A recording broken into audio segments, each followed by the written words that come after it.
Assalamualaikum warahmatullahi wabarakatuh. Perkenalkan, nama saya Nurjana, NIM 19152AF, kelas non-reguler D19 dari mahasiswa Akademi Farmasi Yamasi Makassar. Membahas tentang modul etnofarmakologi, yaitu membahas tentang definisi penyakit. Tekanan darah tinggi atau hipertensi adalah kondisi medis di mana terjadi peningkatan tekanan darah secara kronis atau dalam jangka waktu lama. Penderita yang mempunyai sekurang-kurangnya 3 bacaan tekanan darah yang melebihi 140/90 mmHg saat istirahat diperkirakan mempunyai keadaan darah tinggi. Yang kedua, faktor pemicu atau penyebab penyakit. Hipertensi dibedakan menjadi 2, yaitu hipertensi primer atau esensial, yang kedua hipertensi sekunder. Berikut adalah beberapa faktor penyebab tekanan darah tinggi. Yang pertama adalah keturunan, yang kedua usia, yang ketiga garam, yang keempat kolesterol, yang kelima stres, yang keenam rokok, yang ketujuh alkohol, dan yang kedelapan kurang olahraga. Yang kedua yaitu membahas tentang observasi lapangan.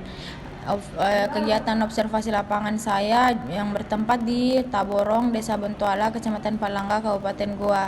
Ada beberapa pertanyaan yang saya berikan kepada informan saya, yaitu pertanyaan pertama, apakah terdapat pelayanan kefarmasian dalam lingkungan masyarakat baik secara umum maupun individual? Tanggapan informan saya yaitu tidak, keterangannya tidak ada pelayanan kefarmasian.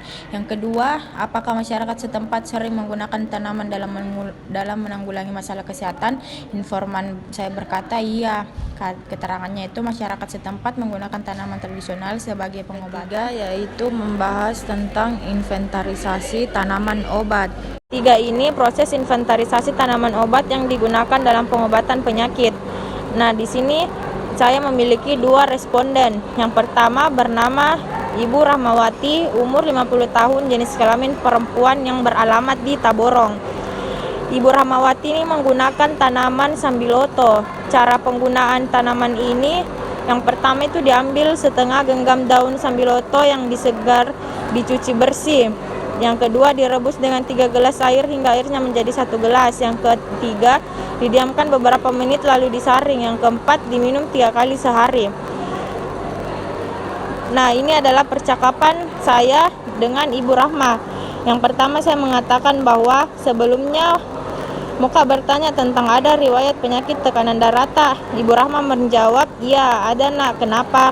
Yang biasanya kalau naik tekanan darah tak, apa yang biasa kita rasa? Ibu Rahma mengalami pusing, sepegal, sama sakit badan. Nah, berikut adalah tanaman sambiloto. Nah, responden yang kedua saya yaitu Haji Lebang dengan usia 60 tahun, jenis kelamin perempuan, dan yang beralamat di Taborong. Ibu Haji Lebang ini menggunakan daun seledri untuk menurunkan tekanan darahnya. Cara pengelolaan daun seledri, yang pertama diambil segenggam daun seledri lalu dicuci bersih. Yang kedua diremas-remas daun seledri, ditambahkan air hangat secukupnya, dan yang ketiga didiamkan selama beberapa menit lalu disaring. Yang keempat diminum hasil seduhan 2 kali sehari. Percakapan saya dengan Ibu Haji Lebang yaitu bagaimana reaksi dari daun seledri, yaitu daun seledri biasa dia konsumsi sama daun-daun herbal lainnya. Reaksinya itu dia daun seledri diambil segenggam baru diremas-remas, cara proses pengambilannya. Terus dia minum obat daun seledri itu. Alhamdulillah tekanan darahnya agak menurun. Berikut tanaman daun seledri. Modul yang keempat yaitu membahas tentang tanaman obat. Nah, di sini ada beberapa tanaman yang baik untuk pengobatan hipertensi. Yang pertama ada daun sambiloto, dan yang kedua ada daun sok, yang ketiga ada daun seledri. Yang keempat ada daun timun, yang kelima ada bawang putih, dan yang keenam dia memakai buah melon, dan yang ketujuh bisa memakai wortel untuk menurunkan tekanan darah. Yaitu rancangan inovasi yang itu manfaat kandungan daun seledri dalam pengobatan penyakit hipertensi di kalangan masyarakat. yaitu sasaran. Sasaran yang ditunjukkan pada penelitian ini adalah masyarakat yang berusia di bawah 35 tahun. Prosedur penelitian: A. Persiapan awal, menyiapkan alat dan bahan untuk melakukan penelitian. Pertama, bahan yang digunakan daun seledri yang masih segar dan air secukupnya. Yang kedua, alat yang digunakan panci, sendok, gelas, dan kompor.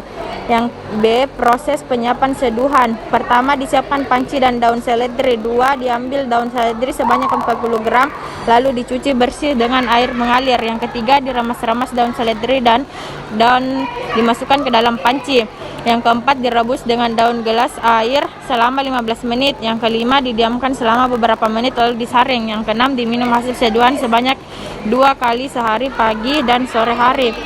Teknik pengumpulan data pada penelitian ini: mengumpulkan data dilakukan dengan cara mengukur tekanan darah responden. Kemudian jika responden menderita hipertensi, penelitian meminta responden untuk meminum seduhan dari daun seledri.